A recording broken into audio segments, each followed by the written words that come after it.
Hello दोस्तों, आज की कहानी है बहू मायके से खाली हाथ क्यों नहीं आती। बेटा शादी के बाद पहली बार मायके से ससुराल जा रही है। ऐसे खाली हाथ जाएगी तो बहुत बदनामी होगी। सुमिता जी राशि से बोली, पर माँ, हमारे घर के हालात ऐसे नहीं कि मैं सबके लिए तोहफा लेकर जा सकूं।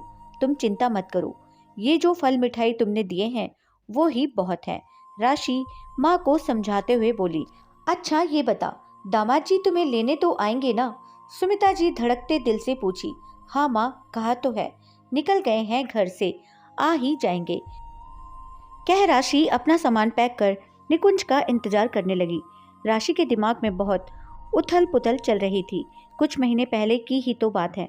उसकी जेठानी अपने दूसरे बच्चे के जन्म के बाद जब मायके से ससुराल आई थी तो सुनंदा जी ने उन्हें क्या क्या नहीं सुनाया था। ससुर रमाकांत जी सुनंदा जी को लाख समझाते रहे कि अरे कमाल औरत हो तुम, तुम्हें किस चीज की कमी है जो तुम बहुओं के मायके से तोहफे की उम्मीद करती रहती हो। देखो सुनंदा, उनकी जितनी हैसियत उतना बहुत दिया उन्होंने, अब तुम एक सोने की चैन के पीछे मत पड़ो। सुनंदा जी कहाँ चुप रहने वाली थी। बेचारी जिठानी का रो रो कर बुरा हाल हो रखा था। उनका रोना देख 5 साल की बेटी और 4 महीने के बेटे ने भी रोना शुरू कर दिया था। निकुंज और निशांत भी माँ को चुप रहने को बोल रहे थे, पर उनका गुस्सा देख वो भी चुप हो गए।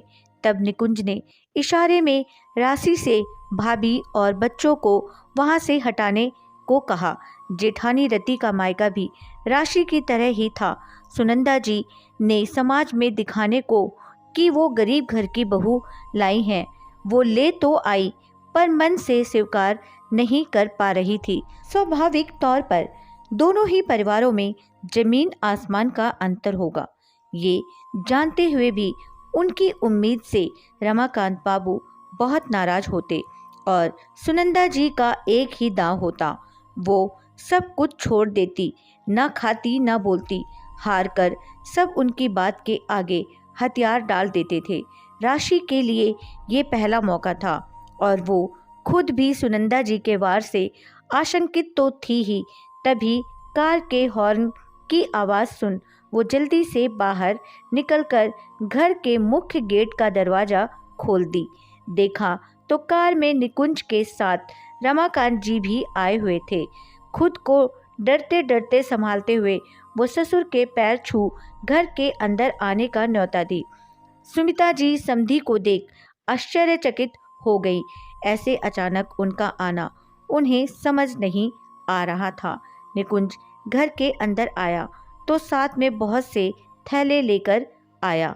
समधन जी, आपसे एक बात करनी थी, इसलिए बिन बताए आ गया।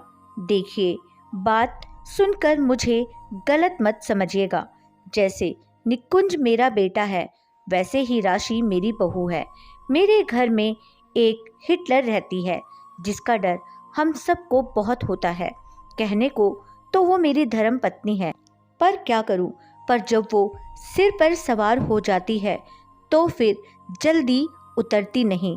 और अब बात ऐसी है कि राशि बहू पहली बार आपके पास से हमारे घर जा रही है और इसकी सासू माँ को इस बात का इंतजार होगा कि बहू के मायके से तोहफे आएंगे, पर हम आपकी माली हालत से वाकिफ़ हैं और बस आपसे अनुरोध कर रहे हैं कि हम जो ये थोड़े तोहफे लाए हैं इसे देख लें और इसे राशि के सामान के साथ बांध दें। हमने आपके हिसाब से ही सब लिया है, बस इसे स्वीकार कर लें। रमाकांत जी ने कहा, पर ये सब हम कैसे ले सकते हैं समधी जी, आपने हमारे लिए सोचा यही बहुत है, हम इसे स्वीकार नहीं कर सकते। सुमिता जी ने हाथ जोड़ते हुए कहा। रमाकांत जी कुछ कहते इससे पहले निकुंज सुमिता जी से बोला, मम्मी जी आप ज़्यादा कुछ मत सोचिए, हम दोनों हैं ये सब सोचने के लिए। राशि भी घर के हालात से वाकिफ़ ही थी, उनकी बात मान ली। तब निकुंज ने बताया, बहुत बार वो लोग भाभी की भी ऐसे ही मदद कर देते हैं परिस्थितियां देखकर, पर अब इसका हल मिल गया है, तुम चिंता मत करो, सब ठीक हो जाएगा। सुमिता जी रमाकांत जी को हाथ जोड़कर बस इतना ही बोल पाई। राशि के पिता नहीं है, पर आपके रूप में उसे एक समझदार पिता मिल गए। मेरी बेटी के लिए अब मुझे कोई डर नहीं रहेगा। समधन जी, आप राशि की चिंता ना करें। सुनंदा की इन आदतों से हम भी परेशान हैं। बस एक बार मौका मिल जाए, उसे समझाने की कोशिश करूँगा। जब ये उसका ही निर्णय था कि उनकी बहुएं उनके हिसाब से आएं, हमने मान लिया। और संजोग से दोनों बहुएं बहुत समझदार हैं। एक दिन आएगा, सुनंदा खुद इनसे कहेगी, मायके से तोहफे लेकर आने की जरूरत नहीं है, बस जाकर जल्दी आ जाना। रमाकांत जी कुछ सोचते हुए बोले। राशि अब शांत मन से ससुराल के लिए चल दी, क्योंकि अब सासू माँ के तानों का कोई डर जो नहीं था। जी, आज ससुराल पहुंचकर सुनंदा ने जो ही राशि से तोहफे को बाबत पूछा, तो पीछे से रमाकांत जी आते हुए बोले, सुनंदा, इस बार बहू पहली बार मायके से आई है। देखो, निकुंज के हाथों में तुम्हारे लिए तोहफे भी हैं, पर आज एक बात और कहना चाहता हूँ। आज के बाद हमारी बहुएं जब भी मायके जाएं, तोहफे तुम देकर भेजोगी। उनसे लेने का अधिकार नहीं है तुम्हें। उन्होंने अपनी इतनी समझदार बेटियां हमें दी हैं, ये क्या कम है? और हाँ, इस बार अगर तुमने फिर से अपना वो रूप धरा तो मुझसे बुरा कोई नहीं होगा। तुम्हें पता भी है उन्हें तुम्हें तोहफे देने के लिए कितना कर्जा लेना पड़ता होगा। समझदार बनो सुनंदा, अब बहुत हो गया। सुनंदा जी कुछ बोलने के लिए मुंह खोलने ही जा रही थी कि रमाकांत जी पहले से तैयार बैठे थे।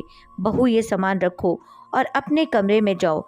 ये क्या है जी, ऐसे क्यों बोले? सुनंदा जी आश्चर्य से पूछी। अभी मैं पड़ोसी भंवरलाल से मिला, वो बहुत परेशान था। बेटी को ससुराल भेजना था, कह रहा था बेटी के ब्याह में इतना कर्जा लिया, फिर ससुराल वालों के लिए तोहफा देना। बताओ रमाकांत जी, बेटी का बाप होना कितना दुखद है। बेटी भी दो और ससुराल वालों को हर बार तोहफा भी दो, हम तो बर्बाद हो जाएंगे। मैंने उसे समझाते हुए कहा, एक बार जवाई से बात कर, उसे समझाने की कोशिश कर, वो समझ जाएगा तो सब सही हो जाएगा। बस मैंने तभी सोच लिया, तुम अगर बहुओं से ऐसे किसी तोहफे की उम्मीद करोगी तो अब मैं तुमसे बात नहीं करूँगा। अरे भाग्यशाली समझो जो सब इतना मान देती हैं, कभी पलट कर कुछ नहीं कहती।